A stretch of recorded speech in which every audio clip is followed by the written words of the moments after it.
Hi friends, நான் உங்க கணேஷ் ராகவ். இன்னைக்கு நம்ம காஞ்சிபுரம் மாவட்டத்தில் இருக்கிற கண்ணந்தாங்கல் அப்படின்ற ஒரு கிராமத்தில் இருக்கிற 108 சக்தி பீட அம்மன் கோயிலுக்கு போகிறோங்க. அங்கே இன்னைக்கு விசேஷமாக பல நிகழ்வுகள் இருக்குது. அதில் போய் நம்ம கலந்துக்க போகிறோம்.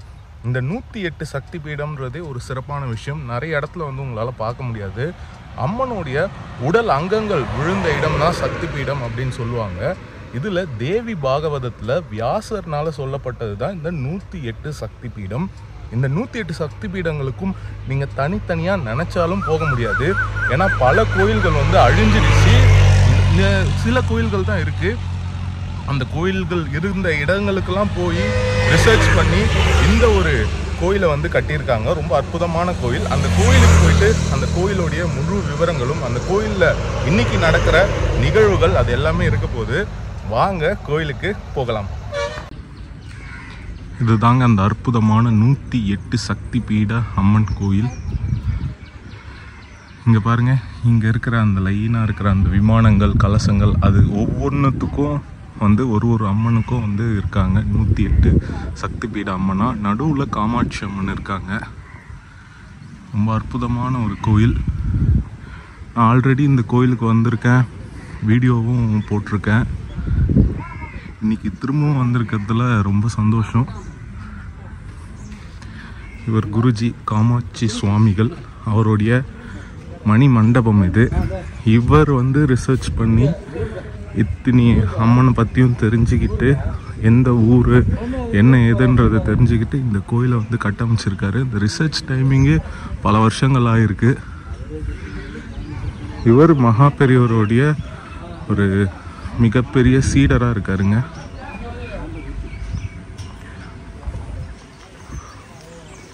இந்த 108 சக்தி பீட அம்மன் கோயில் கண்ணந்தாங்கல் அப்படின்ற ஒரு கிராமத்தில் பரந்தூர் பக்கத்தில் இருக்குங்க. லொக்கேஷன் லிங்க் நான் கீழே டிஸ்கிரிப்ஷனில் தரேன். இந்த கோயில் ரொம்ப யூனிக்கான ஒரு கோயிலுங்க. ரொம்ப தனித்துவமான கோயில். நான் நிறைய கோயில்கள் போயிருக்கேன். அதில் ரொம்ப தனித்துவமாக என்னை வியக்க வச்ச கோயில்களுள் இந்த கோயில் மிக முக்கியமான கோயில்னு சொல்லுவேன். ஏன்னா 108 சக்தி பீட அம்மனும் ஒரே கோயிலில் நீங்கள் இங்கே மட்டும்தான் பார்க்க முடியும். அவ்வளோ ஒரு அரிதான விஷயம். இங்கே சொர்ண காமாட்சி அம்மன் மூலவராக இருக்காங்க. அவங்கள சுற்றி இங்கே 108 சக்தி பீட அம்மன் இருக்காங்க. இன்னைக்கு நான் இந்த கோயிலுக்கு எதுக்கு வந்திருக்கேன்னா, ஆடிப்புறத்தை ஒட்டி காமாட்சி அம்மனுக்கு வளையல் சாற்றுதல், புடவை சாற்றுதல்னு நிறைய நிகழ்வுகள் நடைபெறுது. இங்கே சத்சங்கும் நடக்குது. இது எல்லாத்துக்காகவும் தான் நான் இங்கே வந்திருக்கேன். அது மட்டும் இல்லாமல் இந்த கோயிலை பற்றி இன்னும் நிறைய தெரிஞ்சுக்கலாம் அப்படின்றதுக்காக இந்த கோயிலுக்கு நான் மறுபடியும் வந்திருக்கேங்க. இந்த கோயில் எப்படி கட்டமைச்சாங்க, இந்த கோயிலுடைய சிறப்பம்சங்கள் என்ன, இந்த கோயிலில் என்னென்னலாம் வேண்டுதல் இருக்குது அப்படின்றதையும் நம்ம இந்த காணொலியில் தெரிஞ்சுக்கலாம். இந்த காணொலியை முழுமையாக பாருங்கள், நிறைய பேருக்கு பகிரவும் செய்யுங்க. இந்த கோயிலை பற்றியும் இங்கே இருக்கிற அம்மன்கள் பற்றியும் முழு விவரம் கொண்ட வீடியோ நம்ம சேனலில் இருக்குது. அந்த லிங்க்கையும் நான் உங்களுக்கு தரேன். டிஸ்கிரிப்ஷன்லையும் இருக்கும், ஃபர்ஸ்ட் கமெண்ட்லையும் இருக்கும். இந்த வீடியோவை பார்த்துட்டு அந்த வீடியோவும் போய் பாருங்கள். கண்டிப்பாக உங்களுக்கு பிடிக்கும். இந்த கோயிலுக்கு நீங்கள் யார் கூட போகணுன்னு விரும்புகிறீங்களோ அவங்களுக்கு இந்த வீடியோவை ஷேரும் பண்ணிக்கோங்க. ஜெய் குருதேவ். என் பேர் சுபாஷினி. நான் குருநாதரோட ஒரு 30 வருஷமா டிராவல் பண்ணிட்டு இருக்கேன் ஆன்மீக வழியில. இந்த சக்தி பீடம் 108 சக்தி பீடம் ஸ்வர்ண காமாட்சி கோயில் என் குருநாதரால கட்டப்பட்டது. இது எதற்காக அவர் கட்டினாருன்னா, லோகக்ஷேமம், உலக நன்மைக்காகவும் உலக மக்களுக்காகவும் தான் இந்த கோயில் கட்டப்பட்டது. இந்த கோயில் உலகத்திலேயே முதல் 108 சக்தி பீடம் இருக்கும் ஒரே இடமாக இருக்கும் ஒரு கோயில். இது உலகத்திலேயே ஃபர்ஸ்ட் ஏன் சொல்றோம்னா, நிறைய இடத்துல சக்தி பீடங்கள் இருக்கு. இது எல்லாம் ஒண்ணு சேர இந்த இடத்துல என் குருநாதர் கட்டியிருக்காரு. குருநாதர் யாருன்னு பாத்தீங்கன்னா, அவர் பெயர் ஸ்ரீ காமாட்சி சுவாமிகள். அவர் சிறு வயதுல இருந்தே மகா பெரியவா கிட்ட சேவை செஞ்சு அவரின் கட்டளையின் பேர்ல தான் இந்த கோயிலே கட்ட ஆரம்பிச்சாரு.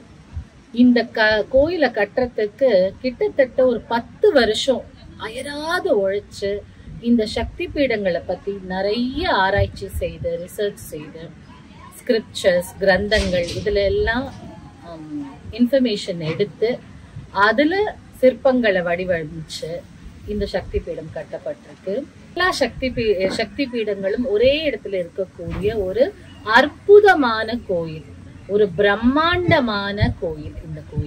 இந்த கோயில் எங்க அமைஞ்சிருக்குன்னு பாத்தீங்கன்னா, இதுவுமே ஒரு வியக்கத்தக்க வண்ணத்துல லொகேஷன் இருக்கு. ஏன் அப்படின்னா 1930களில் மகா பெரியவா காஞ்சி மகான் இந்த இடத்துல கேம்ப் போட்டிருந்தாரு அப்படின்னு சொல்லப்பட்டிருக்கு. இது எங்க அமைஞ்சிருக்குன்னா கம்பா நதி எல்லாருக்குமே தெரியும்.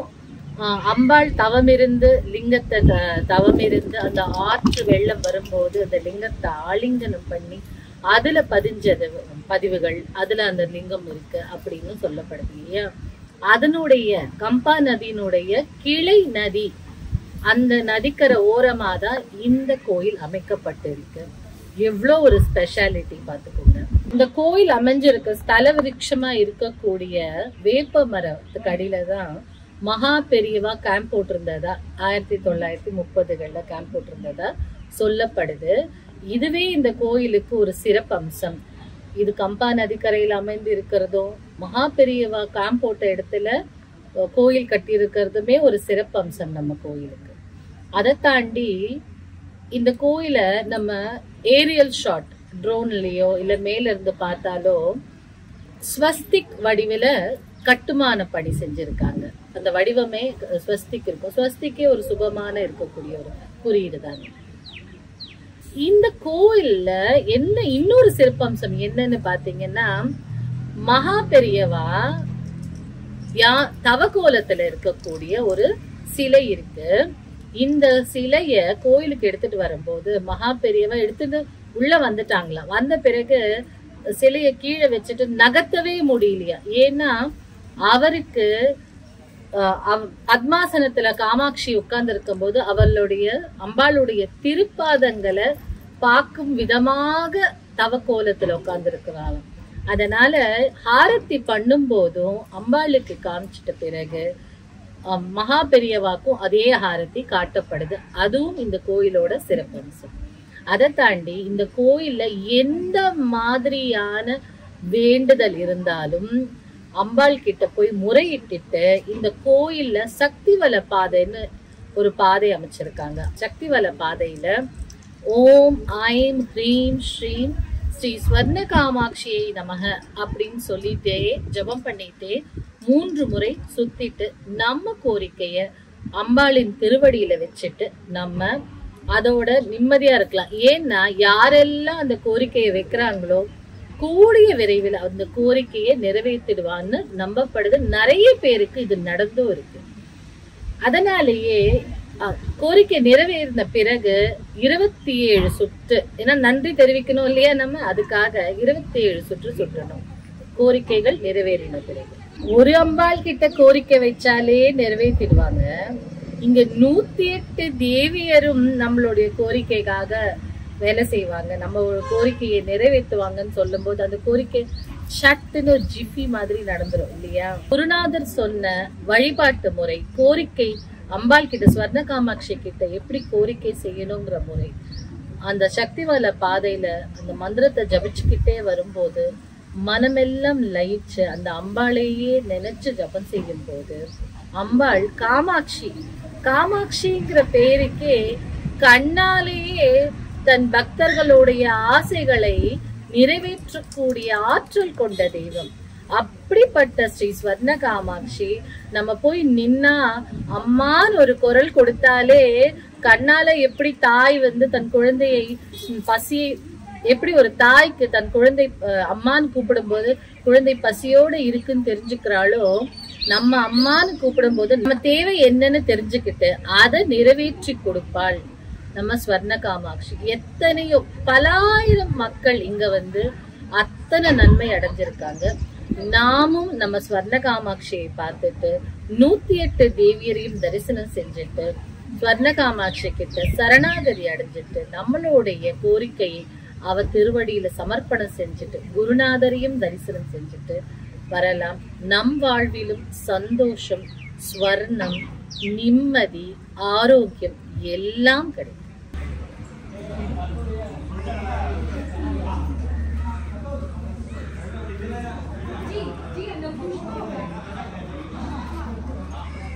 அம்பாள் புறப்பாடு, காமாட்சி அம்பாள் புறப்பாடு.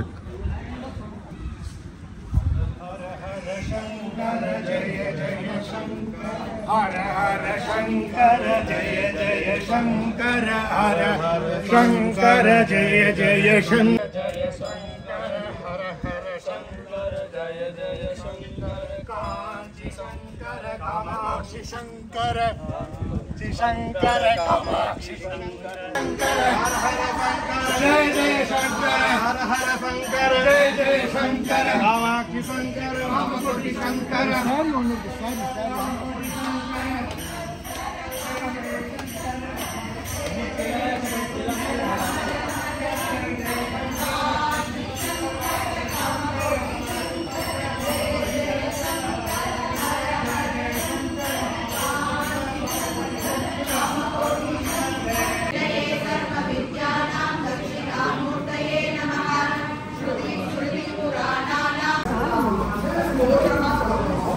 அதுக்கப்புறமா வந்து லலிதா சஹஸ்ர நாமாவளி அர்ச்சனை 1000 வந்து அந்த 1000க்கும் வளையலுக்கு வந்து நம்ம அர்ச்சனை வந்து அம்மாவுக்கு பண்ணலாம். ஸோ எல்லாரும் கடைசி வரைக்கும் இருந்து இதில் கலந்துட்டு பிரசாதமும் வாங்கிட்டு போய்க்கணும்னு சொல்லி ரிக்வெஸ்ட் பண்ணிக்கலாம். தேங்க்யூ. எல்லாரும் லலிதா சஹஸ்ரம் நல்லா கத்தி நல்ல ஒரு வைப்ரேஷனோட சொல்லுவோம். மெயினாக நம்மளோட லோகக்ஷேமத்துக்காக தெரியுமா?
भूमिन्यै नमः ॐ भूतेश्वर्यै नमः ॐ भूयै नमः श्री कामाक्षी अष्टोत्तर शतनामावली सम्पूर्णम्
அம்பாள் துணை என்ன சொல்றதுனே தெரியல. ஆக்சுவலா நாளைக்கு வந்து திருவாடிபூரம், அதுக்கு முந்தின நாள் இங்க 108 சக்தி பீடம் கோயில் வந்து காஞ்சிபுரம் பக்கத்துல இருக்கு.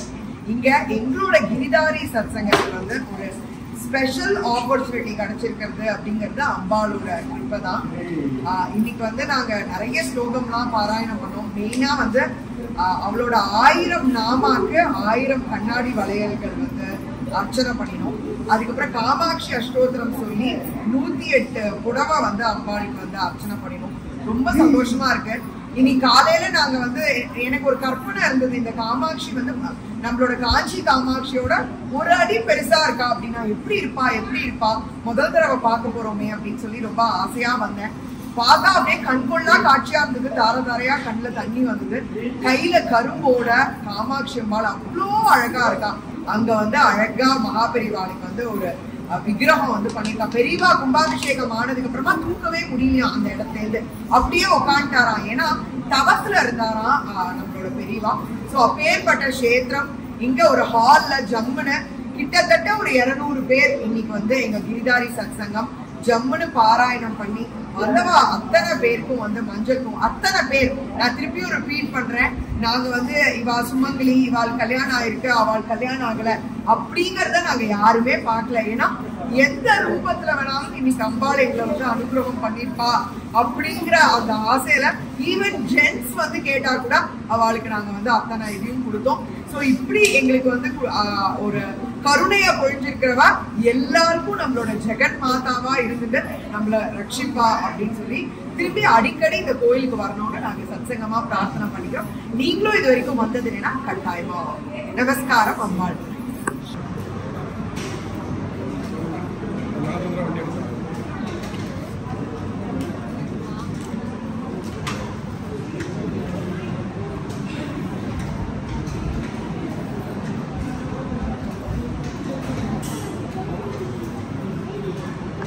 ஃப்ரெண்ட்ஸ், பார்த்துருப்பீங்க 108 சக்தி பீட ஆலயத்தில் ரொம்ப அற்புதமாக இந்த ஆடிப்புற திருவிழா நடைபெற்றதுன்னு சொல்லணும். அம்பாள் புறப்பாடாகி இங்கே இருக்கிற மண்டபத்துக்கு வந்து அங்கே சத்சங், கிரிதாரி சத்சங் அப்படின்னு வந்து இங்கே நடத்தினாங்க. ரொம்ப அருமையாக இருந்தது. 1000 நாமாவளி அம்பாளுக்கு சொல்லி அந்த 1000த்துக்கும் கண்ணாடி வளையல் சாத்தி, அதுக்கப்புறமா புடவைகள் சாத்தி, அதெல்லாமே பிரசாதமாக வந்து இங்கே வந்த மக்களுக்கு தந்தாங்க. ரொம்ப அருமையாக இருந்தது. இந்த கோயிலை பற்றி திரும்பவும் நீங்கள் நிறைய விஷயங்கள் தெரிஞ்சிருப்பீங்கன்னு நினைக்கிறேன். இந்த கோயிலுடைய லொக்கேஷன் லிங்க் டிஸ்கிரிப்ஷனில் தரேன். இவங்களுடைய இன்ஸ்டாகிராம் பேஜெல்லாம் நீங்கள் ஃபாலோ பண்ணுறது மூலயமா இவங்களுடைய கேலண்டர் என்ன, அவங்க எந்தெந்த நாட்களில் பூஜை வச்சுருக்காங்க அப்படின்றதுலாம் உங்களுக்கு தெரிய வரும். இந்த காணொலியை நான் இப்போ இங்கே முடிச்சுக்கிறேன். இதே மாதிரி இன்னொரு நல்ல காணொலியில் நான் உங்களை சந்திக்கிறேன். Bye from Ganesh Raghav friends. By.